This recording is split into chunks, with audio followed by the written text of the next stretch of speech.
Hi, I am Robert Warden, host of Check It Out with Rob Warden. This is my guest, Marley Mark. Nice to meet you. Nice to meet you too. And I sent you this book, Death of a Salesman. What did you think of it?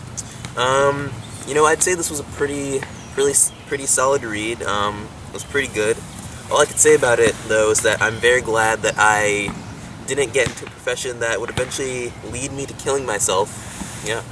Let me just have this book for a second. Let me go to the conversation between Willie and him and his boss, Howard. It's on page on page 57, 58, 59, 60. And what I really wanted to go to was this one quote that I analyzed with Jimmy here, and I'm just gonna read it again. His name was Dave Singelman, and he was 84 years old, and he had drummed merchandise in 31 states. And old Dave, he'd go up to his room, you understand, put on his green velvet slippers, I'll never forget, and pick up his phone and call the buyers without ever leaving his room. At the age of 84, he made his living. And when I saw that, I realized that selling was the greatest career a man could want.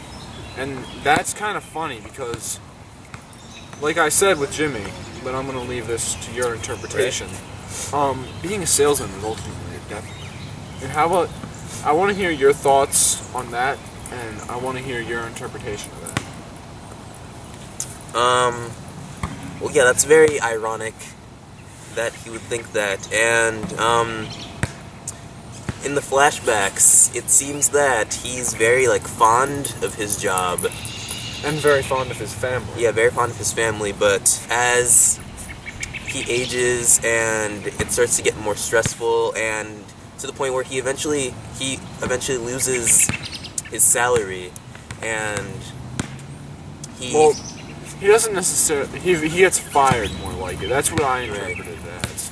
He didn't lose his salary. I feel like he got fired when he went to Howard, and when he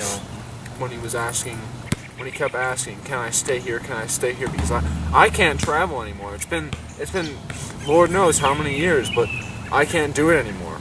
So he asks Howard for for a steady job that'll keep him here, keep him with his family. No. And that was really sad. I felt that to see a man age like that, and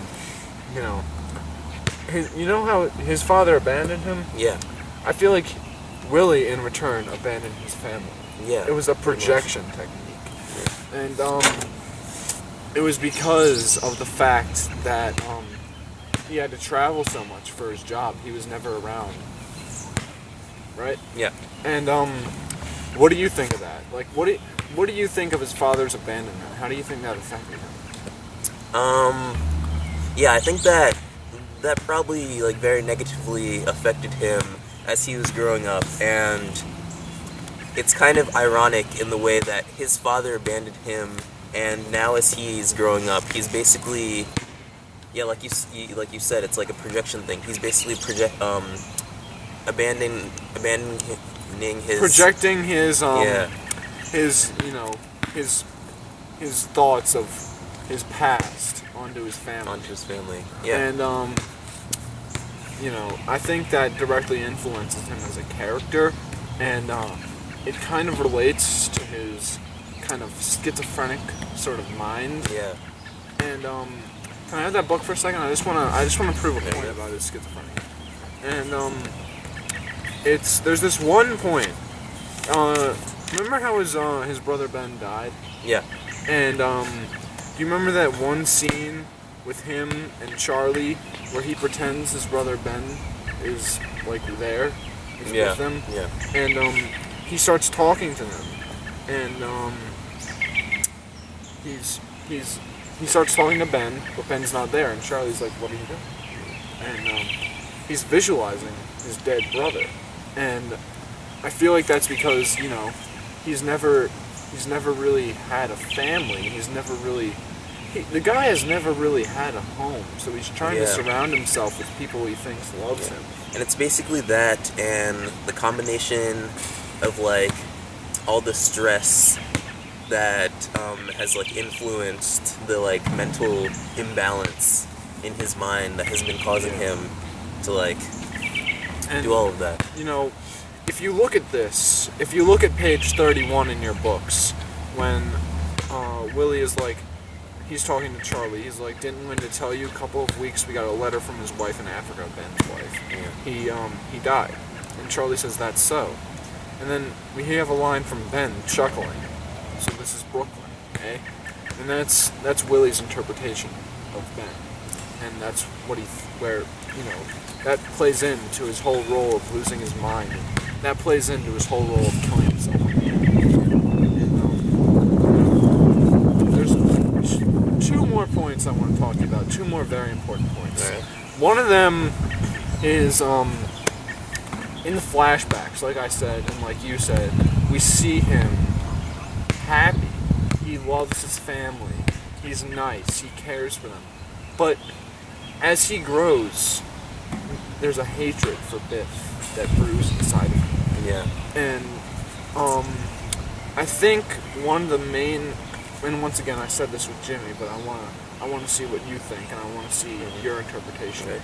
I think that's because that Biff caught his father having an affair, and this was on page 94 and 95.